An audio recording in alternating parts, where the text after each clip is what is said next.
Doctor గారు రేవతి గారిలా అడుగుతున్నారు. మా బాబు వయసు 9 ఏళ్లు, కాస్త లావుగా ఉంటాడు. ఆహారం విషయంలో బాబుకి మంచి డైట్ ఉండేలా జాగ్రత్తలు తీసుకుంటున్నాం. అయితే ఈ మధ్యకాలంలో బాబు నిద్రపోతున్నప్పుడు గురక బాగా పెడుతున్నాడు. వర్షాకాలం వచ్చిందంటే సీజన్ మొత్తం ముక్కు వెంట నీరు కారుతూనే ఉంటుంది. ఆసుపత్రిలో చూపిస్తే ఏవో మందులు రాశారు. ఇప్పటి వరకు 5 డాక్టర్లకు చూపించినా ఫలితం లేదు. ఈ సమస్యకు కారణం ఏమై ఉంటుంది, సలహా ఇవ్వండి అని అడుగుతున్నారు. రేవతి గారు, మీరు అడిగినటువంటి ప్రశ్నకి యూజువల్గా 9 ఇయర్స్ పిల్లల్లో కొంచెం బరువు ఎక్కువగా ఉంటుందని కూడా చెప్పారు. అది ఎక్స్పెక్టెడ్ అండి, ఎందుకంటే బాయ్స్లో ఎప్పుడు 9 to 14 అది ఏజ్ అటైన్ అయ్యే ఏజ్ అది పిల్లల్లో. So sudden spurt of height and weight రెండు కూడా చూస్తూ ఉంటాం. దీంతో పాటుగా వచ్చే ప్రాబ్లమ్స్ కూడా ఒక్కొక్కసారి పిల్లల్లో మనం గమనిస్తుంటాం ఏజ్లో. ముఖ్యంగా దాంట్లో గురక అనేది ఒక కామన్ ఆస్పెక్ట్. ఈ గురకతో పాటు మీరు బాగా చలికాలం వచ్చినా వర్షాకాలం వచ్చినా జలుబు కూడా ఉంటుంది అంటున్నారు కాబట్టి అడినాయిడ్స్కి దీనికి రిలేట్ అవుతున్నాయండి సిమ్టమ్స్.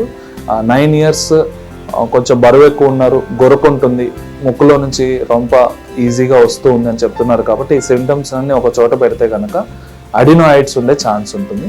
సో ఒక్కసారి అడినాయిడ్స్ని ఎవాల్యుయేట్ చేసుకోవడం మంచిది.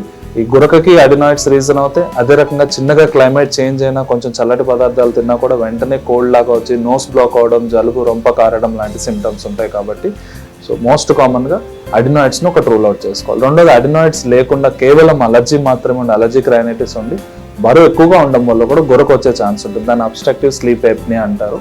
సో ఈ ఏజ్లో వెయిట్ అనేది పెరుగుతారు, కానీ గ్రోత్ వెలాసిటీ ఈజ్ ఇంపార్టెంట్. అంటే ఎంత పెరుగుతున్నారు అనేది మనం చూసుకోవాలి. చాలా ర్యాపిడ్గా గ్రోత్ వెలాసిటీ ఉందంటే కనుక కొంచెం ఆర్గనైజ్డ్ ఫిజికల్ యాక్టివిటీ ఇలాంటి, అంటే మీరు డైట్తో ఆల్రెడీ ప్రికాషన్స్ తీసుకుంటున్నారని చెప్పారు కాబట్టి నెక్స్ట్ స్టెప్ ఫిజికల్ ఎక్సర్సైజెస్ అనేది కూడా కొంచెం అవుట్డోర్ యాక్టివిటీస్, జస్ట్ ఊరికే అలా వెళ్ళి ఆడుకోవడం కాకుండా 9 ఇయర్స్ బాబు కాబట్టి ఒక ఆర్గనైజ్డ్ యాక్టివిటీ ఒక 1 అవర్ ఏదైనా ఒక బాస్కెట్బాల్ కావచ్చు, లేదా క్రికెట్ కావచ్చు, టెన్నిస్ కావచ్చు, ఒక ఆర్గనైజ్డ్ ఫిజికల్ యాక్టివిటీ చేయడం వల్ల వాళ్ళకు ఒక రొటీన్ ఏర్పడి కొన్ని క్యాలరీస్ స్పెండ్ అయ్యి ఈ అన్యూజువల్ వెయిట్ గెయిన్ అనేది కాకుండా తద్వారా స్నోరింగ్ అనేటువంటిది కూడా ఓవర్ వెయిట్ పెరిగి స్నోరింగ్ రాకుండా కూడా ప్రివెంట్ చేసే అవకాశం.